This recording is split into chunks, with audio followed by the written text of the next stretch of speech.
So welcome, everyone. I'm so happy that we didn't have to wade our way through feet of snow today. That was lovely. I was a little hesitant when we got the date for this.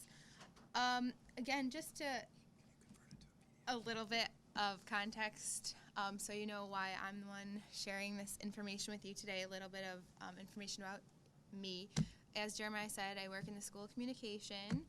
I'm a senior lecturer, so as a lecturer, I teach, I have 9 preps that I teach, not all at the same time, but my load looks something like this. During a semester system, I teach 5 and 5. I teach 2 in the summer and currently 1 in intersession. For every prep that I teach, except for public speaking and advanced public speaking, each of those courses, I have a face-to-face version of that course and an online version of that course. So, and the online version I constructed myself with the help of the team down here. And so I really feel pretty comfortable with that online version. For the face-to-face version that I teach those in the blended format, so the hybrid format. And what I mean by that is for every 3 credit hours, at least 1.5 of those credit hours is earned through my courses or online. So I really, really enjoy it. I think that my comfort level translates to the students' comfort level at this point, and they definitely sort of seek out that. So I'm hoping that any minute now we'll be able to go through. What I tried to do is use the 10 best practices as a point of departure to talk about how those strategies work, how I use those strategies with the tools available to me through my courses and in RIT, and implement them to work best for me to teach online. I can just get started here. We can, at any point, if there are any questions or... I think I can use the microphone. But that's just going to... There's no amplification. No, I can't use the microphone. I can talk louder. Would that be helpful? Is that better? No one's ever accused me of being too quiet, so. What I was saying is if there are any questions or if you have any input or want to add anything, please don't hesitate. Just shout out. The first, number 1 says be present at the course site. So, and I'll send you these after, and as soon as we get them up, you'll be able to see them. But it says be present at the course site. And this seems to be the most daunting for people who have really not embarked. Actually, I wanted to get a sort of pulse here. How many of you haven't yet put the course online that you're thinking about doing? Okay. That is probably the vast 8 to 10. majority. And I think that informally, when we ask people or empirically, thank you, that seems to be the most daunting task is in people's minds, this is going to be so much work, and I'm going to be tethered to this course now forever. And I feel like I have to be just on call, really, because now, thank you, now students feel like I have to be at their disposal because they're used to, that's what constant connectivity means, right? I ask a question, why don't you answer it? I asked you this at noon, it's 12:04, what's up with that? And so we're a little bit behind here, but we'll catch up, I think.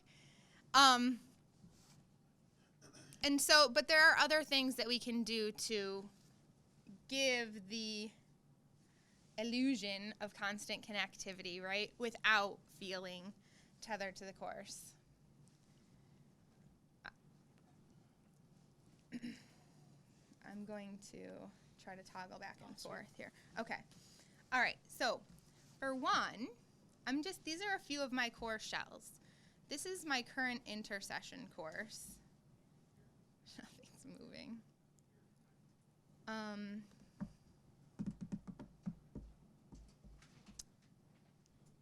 If it would open for me.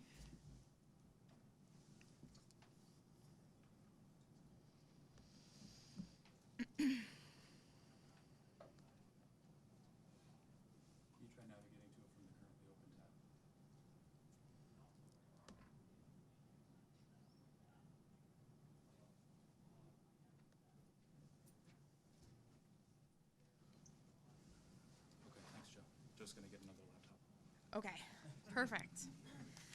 I can try to describe it.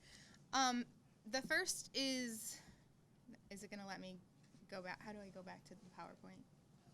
Go back to the PDF reader. You have it open in Acrobat. Just do this? Yep. Okay. I'm not even going to try to... Oh! Full screen it will splat out. Oh, it's just teasing me.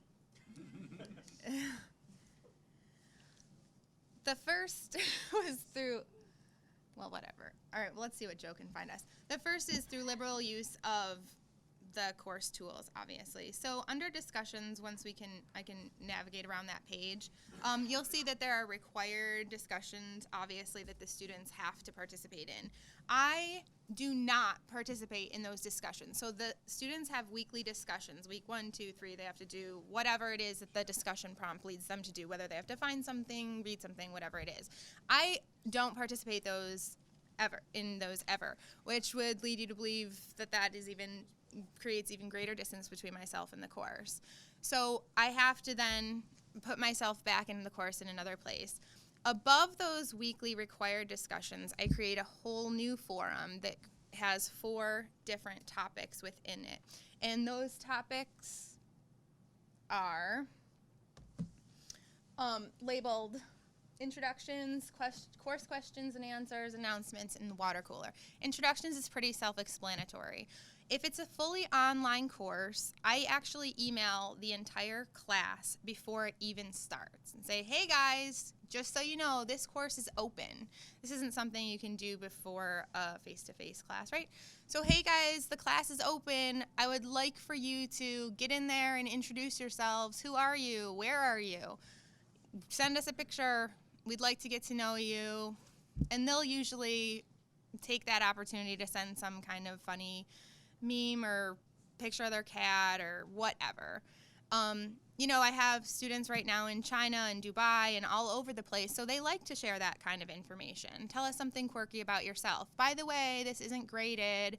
It's just an opportunity for you to let us know who you are and a little bit about yourself. So before the class even starts, they're doing that. Because they're doing it kind of one at a time and every couple days, I respond to each person individually. Nice to meet you. Oh, that's so crazy. Oh, how long have you been knitting? Whatever, right? So we are able to have an actual, one-on-one interaction. That's number 1. The second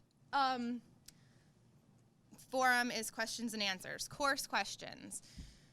I subscribe to this, which I was going to show you.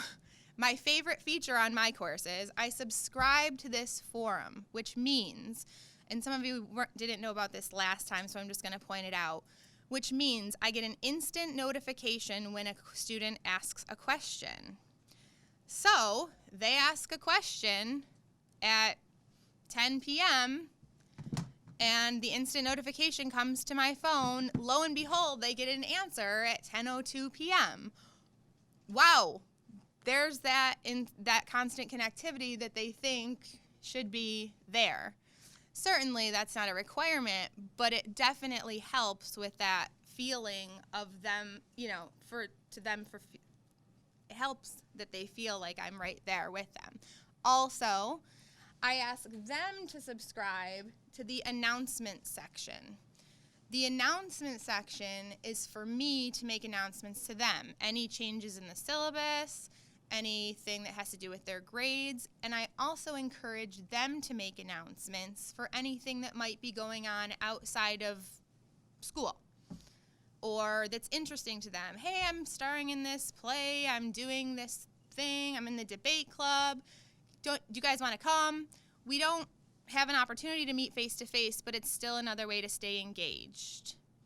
When they subscribe to the announcement section, that's because we know that they don't really read emails when I send them.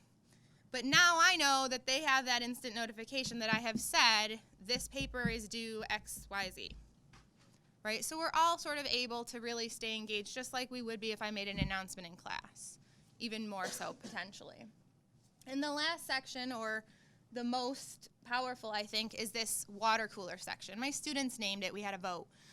And this is ungraded section, the most heavily trafficked section, which mirrors really their online experience outside of school, and it is for everything other than anything academic.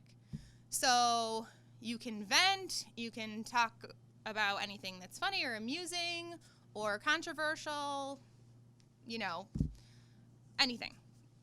The topic of the day, political, whatever it is, that's where it goes. And I am in there every day. If I'm not posting something, I'm absolutely responding to something that they're posting. And then I'll stay out of things too, because they talk about a lot of things that I don't know anything about, whatever it is. And that's fine with them too, because a lot of them really establish relationships that way with each other, and certainly with me. And then I tell them that statistically it's proven the more engaged you are in the water cooler, the higher your grade in the course. And I made up that statistic. But they believe me, so it works. Suri thinks I'm talking to her. So those are ways that to stay connected and present in the course shell, that's the effective way to do it. So those subscriptions are key, in my opinion. And I've never had it relayed to me by a student that they feel that I'm not engaged constantly in a course. And again, that's without ever partaking in their academic discussion. Any questions or comments, feedback about that? Okay. Certainly always mention an absence exceeding 2 days. I do send strategically timed emails, again, right before the course starts. Occasionally, if I feel a lull in the energy level, if the water cooler is getting a little sparse, I'll say, hey guys, and I'll pick a mid-semester update, and here's what's going on. And in those emails, I will always mention specific entries by students that they have made. Joe's discussion about such and such was really great with whatever, just to remind them again that even though I'm not actively commenting on everything, I'm there. I've read everything. I'm still there, looming, always pointing to something. And then it really sort of encourages people who might not be participating as much. They want that mention in the next email, for sure. So we be present at the course site. We've got a solid machine for you now. You think? All right. All right, number 2, create a supportive online course community. Certainly, I mean, this is just what we do in, what we try to do in our brick and mortar settings as well. In most of my, thank you. Now I just have Switch to get my to my courses, Alt-Tab. Every time Alt-Tab. Alt-Tab. Alt-Tab. Yep. Okay. Thank you.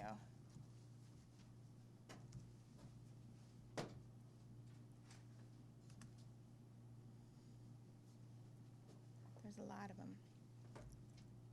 To just find what sorry, I'm so used to the Mac. You need a mouse? I can get you a mouse. Okay, thanks.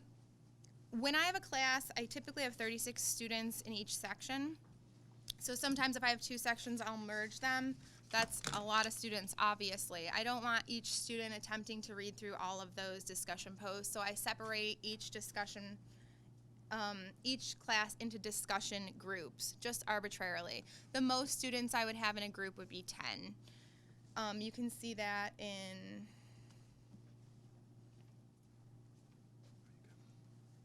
thanks, Joe.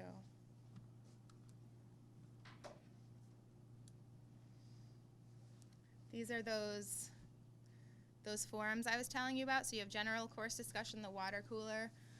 So we have 187 posts just by students, totally ungraded and unsolicited.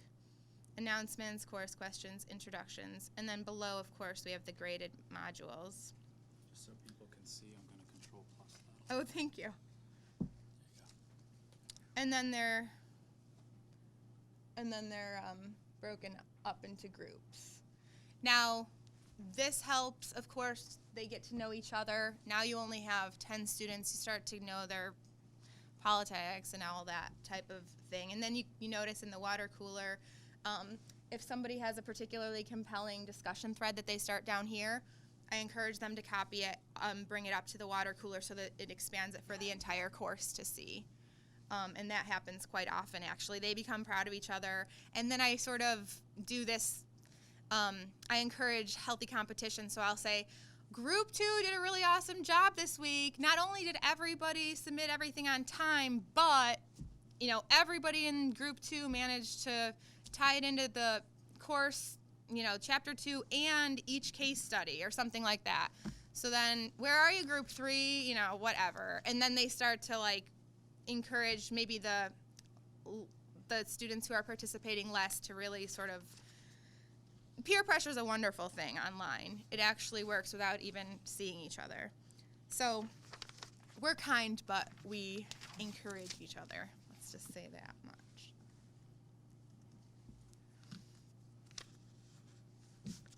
Develop a set of explicit expectations.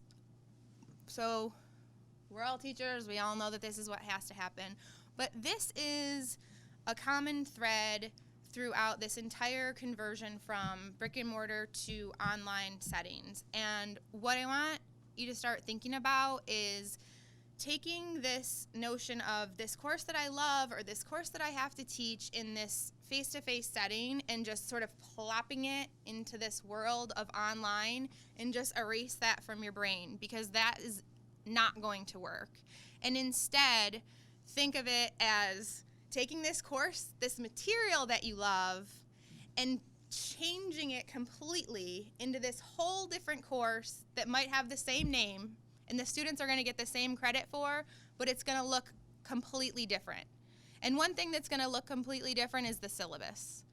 So, for instance, when a student says to me, I'm taking your Mass Comm, or I'm thinking about taking Mass Comm in the fall, can you send me a syllabus?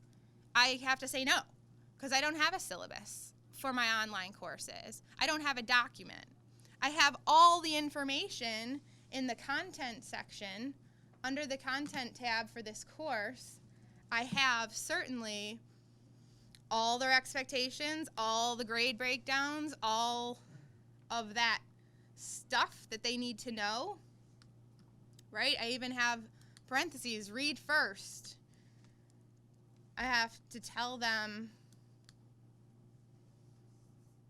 to subscribe to this section. That's that announcement section that I was telling you guys about before. I recommend that they read all of this. I tell them all the information that's contained in a syllabus, but they have to follow tabs within the course shell to read it all. And there are multiple tabs, and I'll tell you later how I've synthesized it a little bit.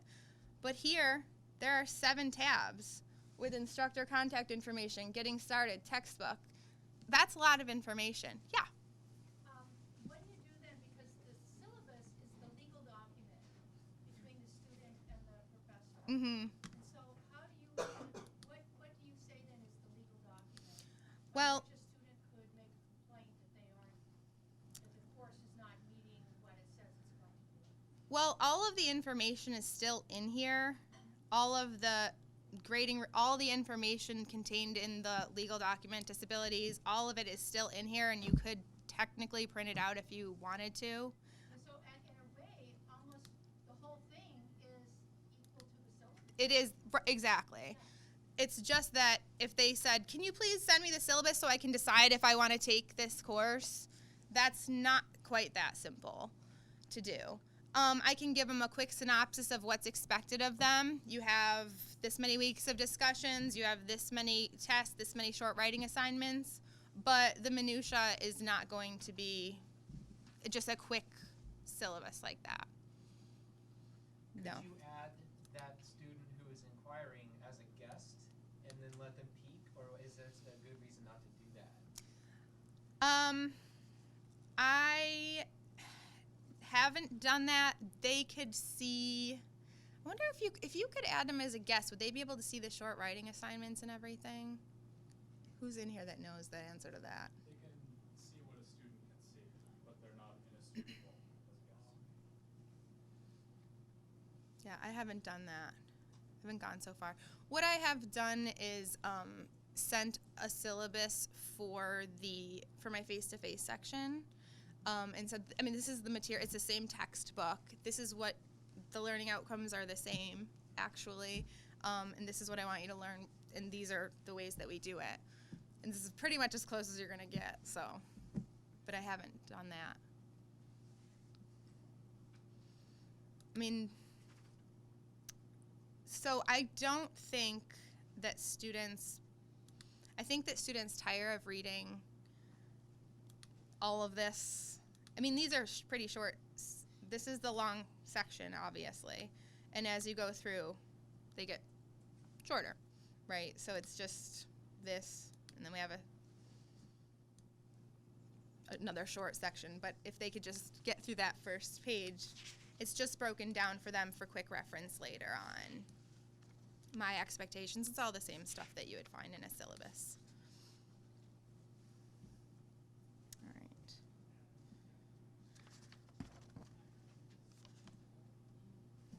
Okay. Okay.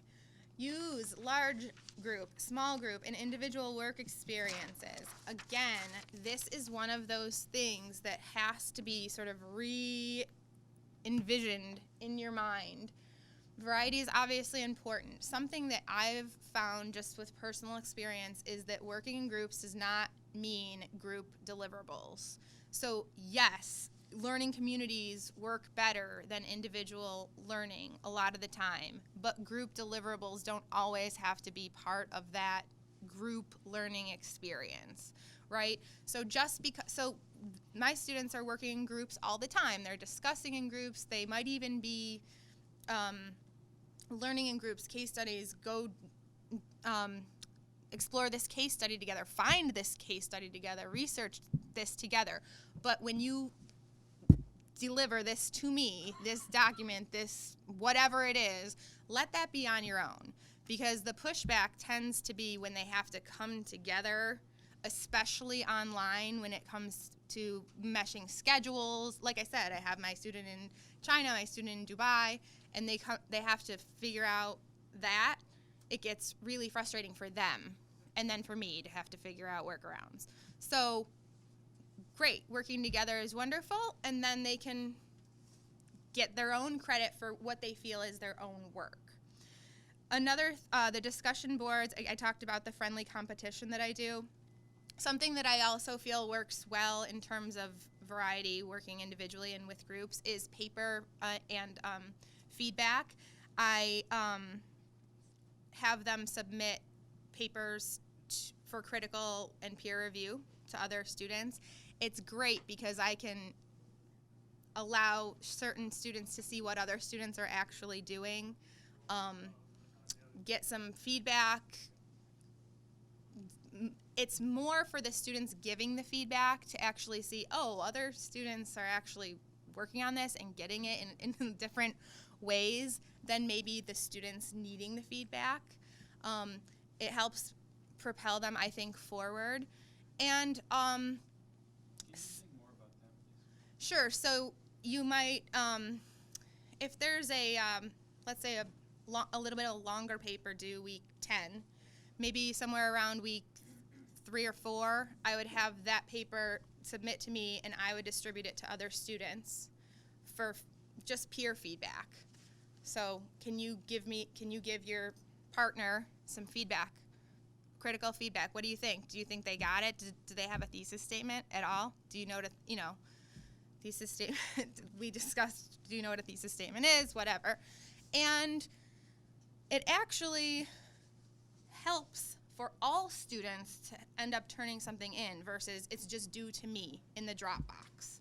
In which case I might get about 70, 80% people turning it in versus they know that they're turning it into a partner that's gonna give them feedback.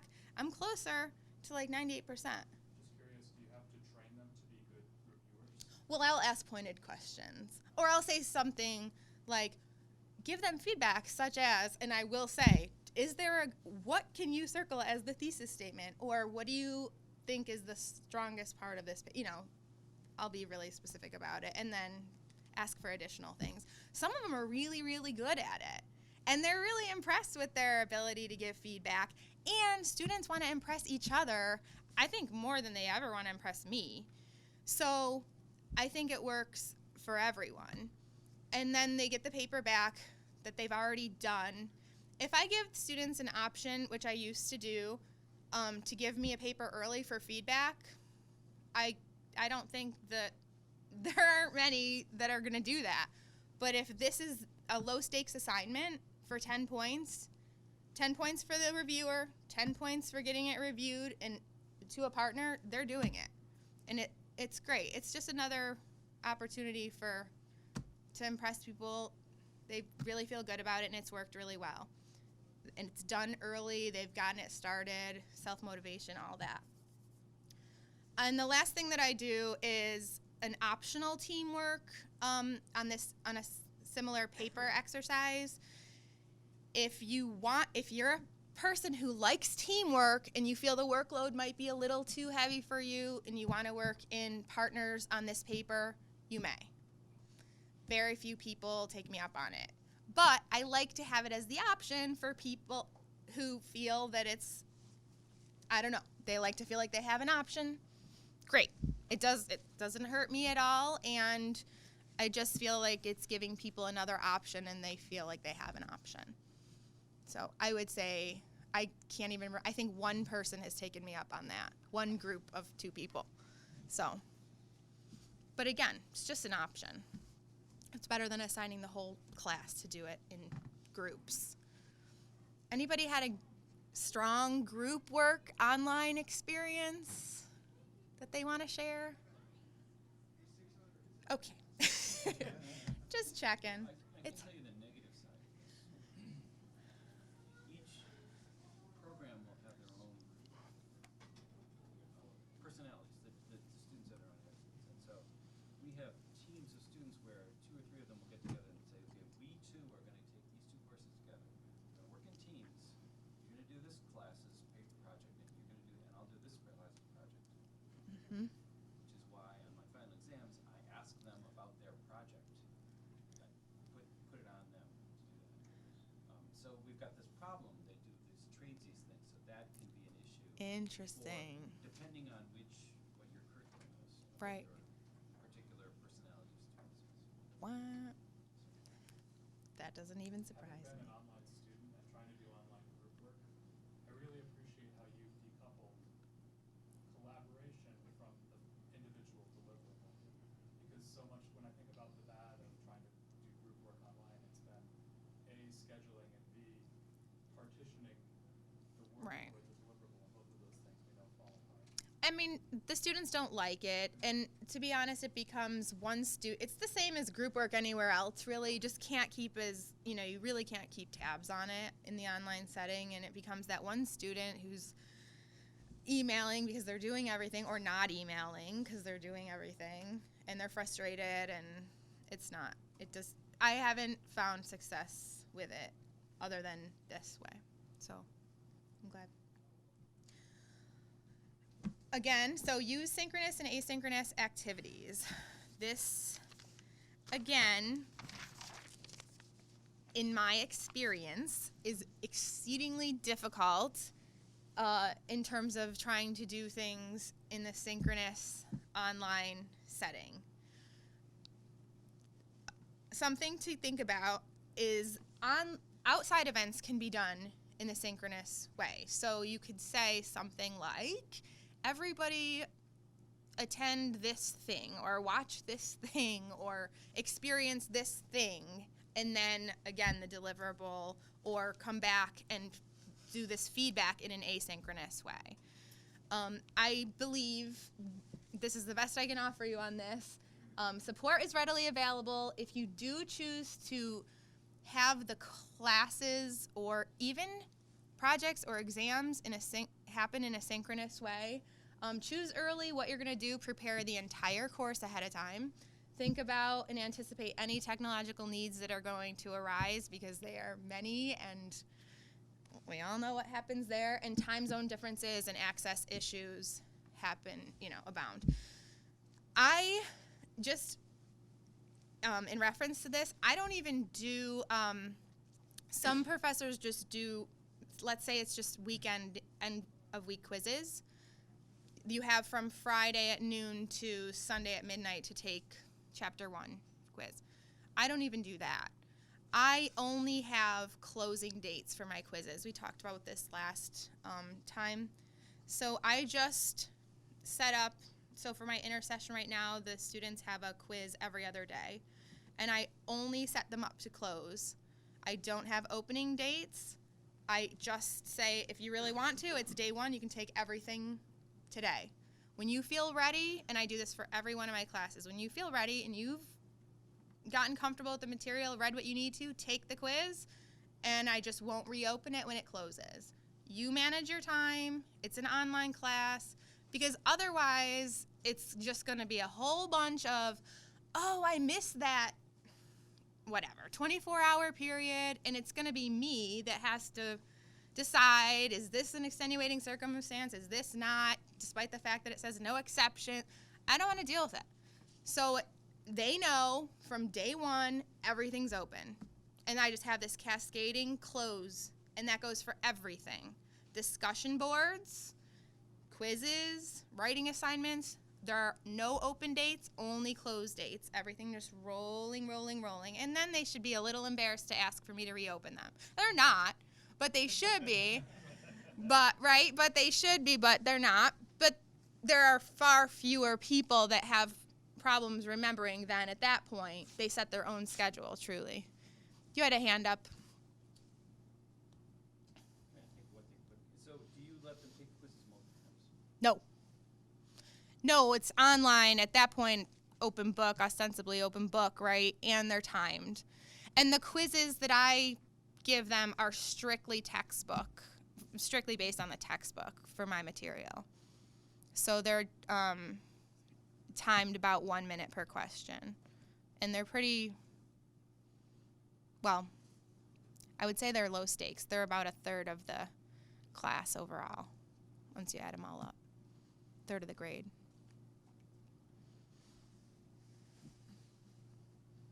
So you said they're timed, meaning 10-question quiz. 10 minutes. Mhm. And it's done. So if That's they it. do open book, they gotta be quick and be organized. Yes, and I tell them the idea you won't have time to look up every answer. You have to read first, and then you might be able to reference, oh, that was somewhere in chapter, whatever. But, right, exactly. So, anybody else? So I was going to ask, too, has anybody done any synchronous successful teaching? I did want to just mention one thing regarding synchronous. A lot of times we assume we're talking about the many-to-many, the whole class synchronous. Right. And I absolutely agree that Right. has so much potential and so much risk to manage. Right. When you think about those high-stakes events. However, we do know of one instructor who did individual synchronous check-ins Yes. just once during the online term, Mm-hmm. just to have some FaceTime with each and every student. Office hours or, So, yeah. a check-in office hours, Yep. and that could be very powerful. Yep. Technically, that's synchronous too. Absolutely. And students do like that. I mean, if you can, if they see any differentiation between checking in that way or just email or whatever, yeah, absolutely. Ask for informal feedback early in the term. I always do this. They just love it. The good news is you can usually anticipate what they're going to say, so it's really easy to adjust to what they're going to sort of ask for, and they really feel that you've listened to them. Another little, I just send out a, either I put it in the announcement section, or like I said, if I'm feeling a lull, I might send out an email and then have them respond within the course shell or send me an email. Another little sort of, I don't know if I call it a trick, but what I do is assign one additional short writing assignment that I typically always plan on eliminating, and then I just say, based on how well you've been doing with this with those first 3 writing assignments, I think you guys are all set with that last one. And that always shows up on the evaluation. I really appreciate that she didn't want us to do that busy work for that last writing assignment. But they just, I don't know, I think they just really want to be heard, and they feel like that's me listening to their feedback and all. It's the same as any classroom, right? So early in the term, we're talking about, I would say week 3, some kind of informal feedback. Again, it depends on the discipline and what courses you're teaching, but I have a lot of first-year students, and I have a lot of non-traditional students, so students who are not comfortable online at all. And so a lot of the feedback comes from a place of, I don't know what I'm doing online. So I am big on simplicity, and I don't go for the bells and the whistles when it comes to technology at all. Just if it says discussion, it's just a discussion board, and nobody's impressed by that. I'm never going to impress an RIT student with anything that I can do here, for sure. I'm lucky that I can even do a lot of what I can here. Okay. Yes. What do you mean by that? What bells and whistles are? Well, I'll show you in my next slide. I just upgraded my, actually I can show you now. Oops. There are a lot of things that you can do within my courses, and I don't do a lot of those fancy things. Here, I'll show you. For instance,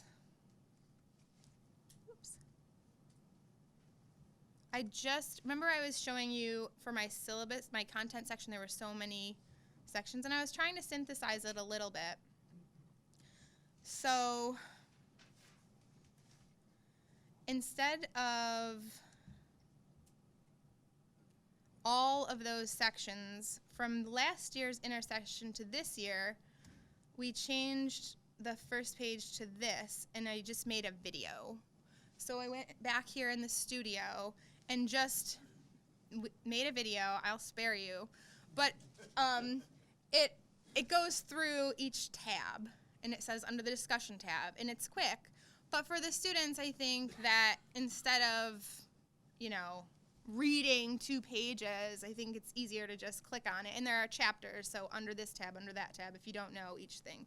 So there are a lot of different things you can do that I would consider bells and whistles. There's a lot of technology that you can use. There is a lot of technology that you can require your students to have, headsets and cameras, and make videos and do this and do that and submit this kind of video and submit this kind of audio file, and I don't do any of that. I ask them a question, and I ask them to answer the question. So I think that's what I mean. I don't require a lot of technology to enhance the course. I think it's just about the content. So your course is text-based then, basically? It is, and Okay, that's fine. it is, yes. Yeah.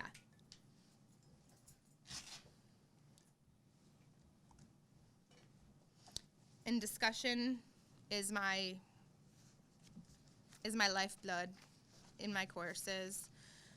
They have to take their quizzes. Oops. Obviously, they have to take their quizzes. We talked about with that. And we also talked about how I do not get involved in discussion. We had some debate about this last time as to whether or not that's a good idea, bad idea. What do you all think? So the question of instructor presence, how In the required discussion, yeah.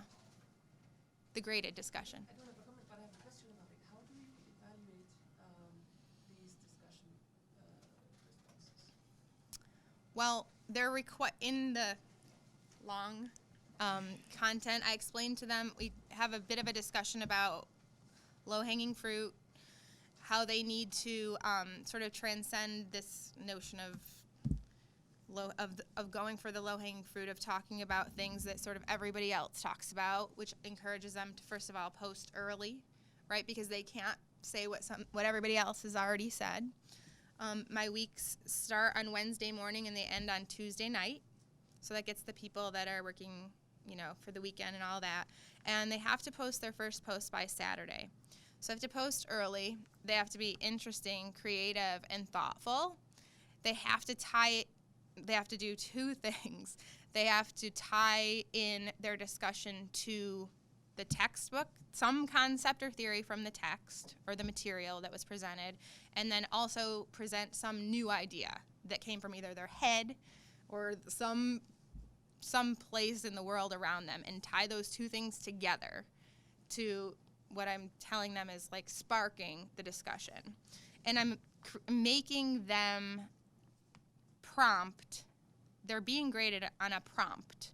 So I'm telling them that they have to prompt the discussion. Calling them student-led discussions. They are being graded on a prompt and a response. And so I'm telling them if they have not many responses, then chances are their prompt wasn't very creative, right? And so if they didn't do those few things, I can quantify. Did you do it by Saturday? Was there a reference to the course material? Did you think of something new and creative? If they didn't do those things, they don't get any points. But also, just we know by looking at the number of responses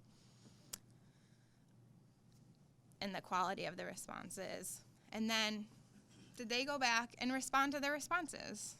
Was it discourse, or was it, well, this is due at 11:59, so now it's 11:58, I better phone it in?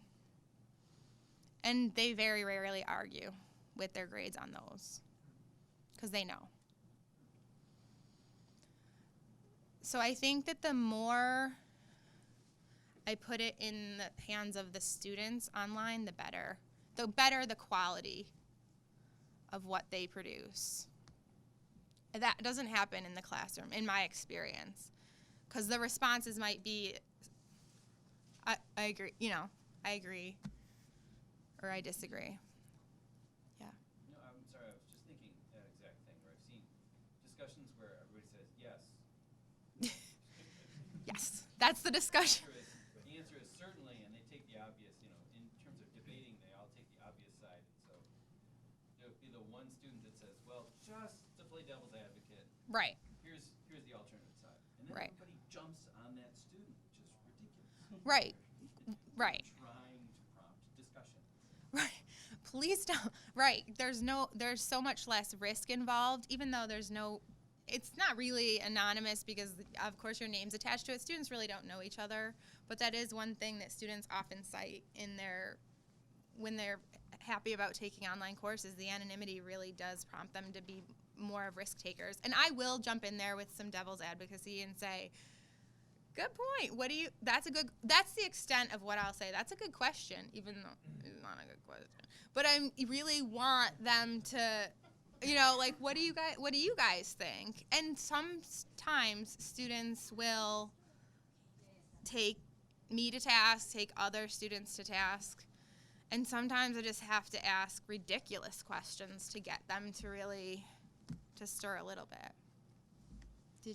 Yeah. So Keri, this model is student-generated discussion prompts and questions? Yeah, I have students have to prompt and students have to respond. I have two different types of discussions that I run. Depends what class it is, but Right, but you're not writing the question. right. Asking the In one course I do the prompting, but what I'm talking about right now is this is student-run discussions. They prompt and they respond, and they're graded on both.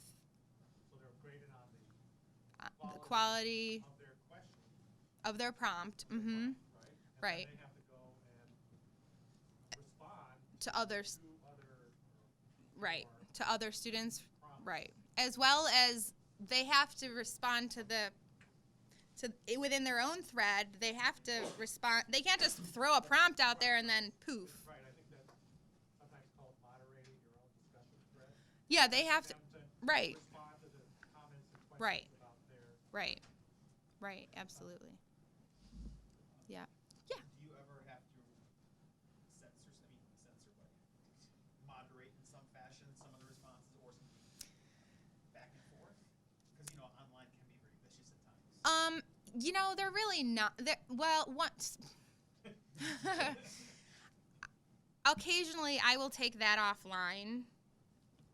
There was once because they post. I encourage them to post videos or whatever they can to buttress their arguments.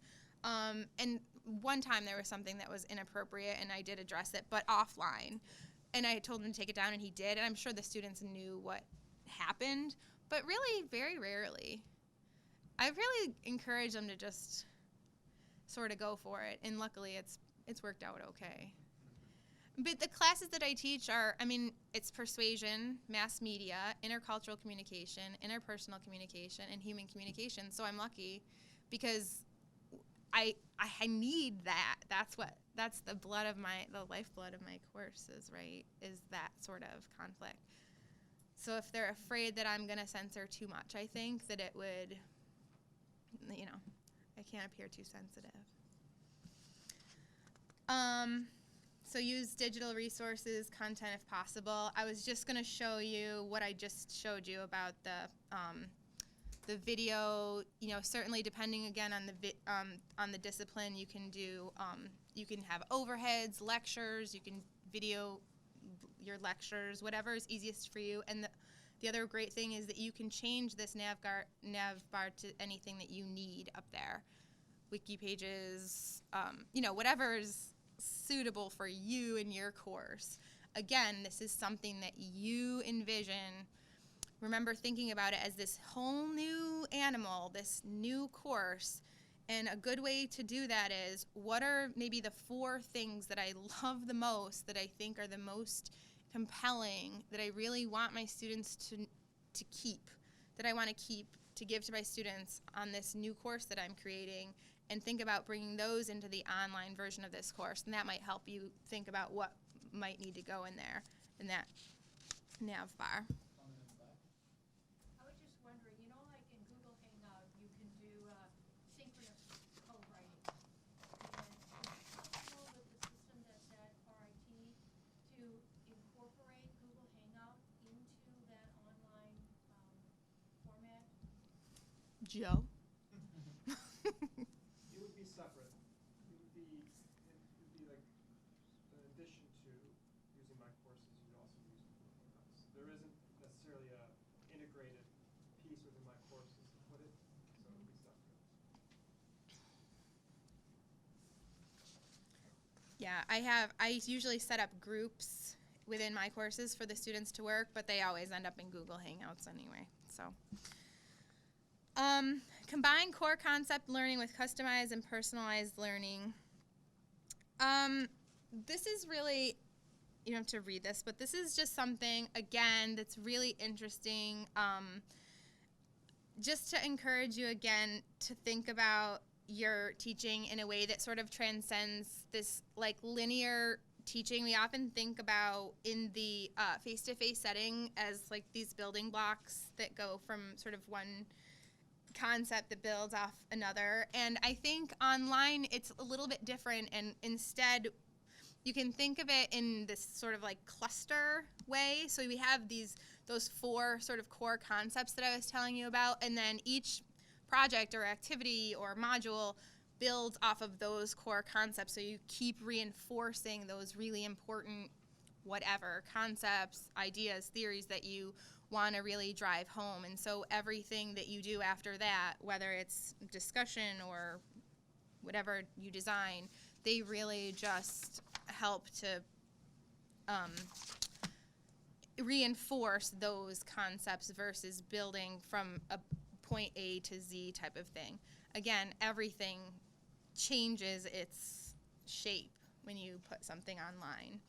The notion of course conversion is sort of a misnomer, I believe, because it's not really just plucking it out of the classroom and putting it onto my courses. Okay. And effective closing and wrap up to the course. Of course, somewhere around, so in the semester system, somewhere around week, maybe it's 13 or 14, in the same format, so those required discussion prompts or in those required discussion modules, I still communicate there because that's where the students are checking and they're in that rhythm and they're used to checking that same place, but I start communicating differently. So they might not be required to be discussing anything anymore. They might not have a discussion prompt that week, but I might say something like, okay guys, fill out your course evaluations this week, or hey, have you finished your last short writing assignment? Is your quiz done? Whatever it is, I lessen the intensity of what they're doing now for the discussions and make sure that they're focusing their energy on their whatever, their final capstone thing, whatever it is. So I'm just creating balance, just like you would probably in your typical class. But I have to keep the rhythm up of what they've been doing throughout the rest of the semester, because it's not this sort of mind shift because it took them this long just to get in the cadence of what to be doing every week. And then just those constant reminders, we're getting there guys, only 2 more weeks, don't forget, don't log off for good. And that's about it. And then I might do one more email to wrap everything up with another couple. This was really impressive, really proud of you guys. I'm so glad to see some familiar faces on the roster for next year or next semester and whatever. Yes. I know, I was really happy. I kept looking.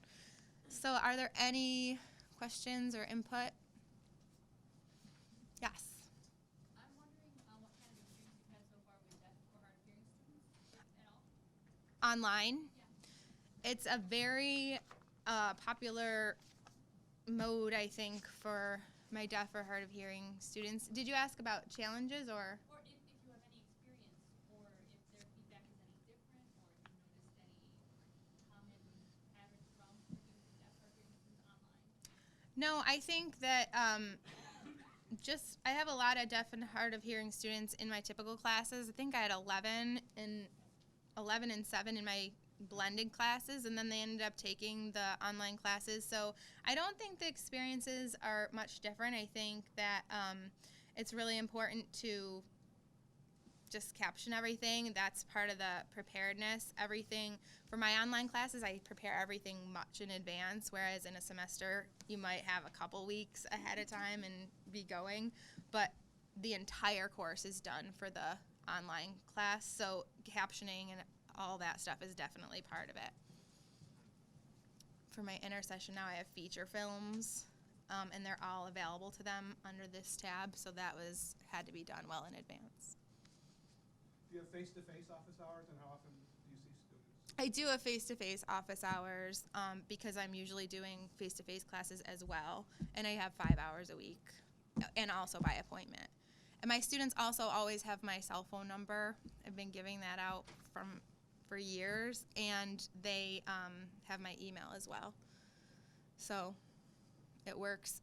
I can't say that more than 3 times ever has an online student come to face-to-face office hours, though. Ever. So you do allow that then, because I did one Yes. a while back, the professor did not allow that. If you were on campus, you couldn't go see them, because students who were somewhere else couldn't. I understood, it wasn't Right. part of the thing. Yeah, I mean, I'm here anyway, and I'm teaching, Yeah. and I always encourage it because I'd love to. I mean, because students feel like they know me, because my mug's all over the place, and we're always interacting, and so I say, come on and see me, especially if there's an issue with grade. I say, is there any possibility of you coming and talking to me? But yeah, I definitely do. How about online synchronous meetings, like video? I don't have anything set up, but I wouldn't be averse to it if somebody ever wanted to do it. We have time for one more question. Well, thank you all so much for coming by. Thank you. Yeah, I know. Try.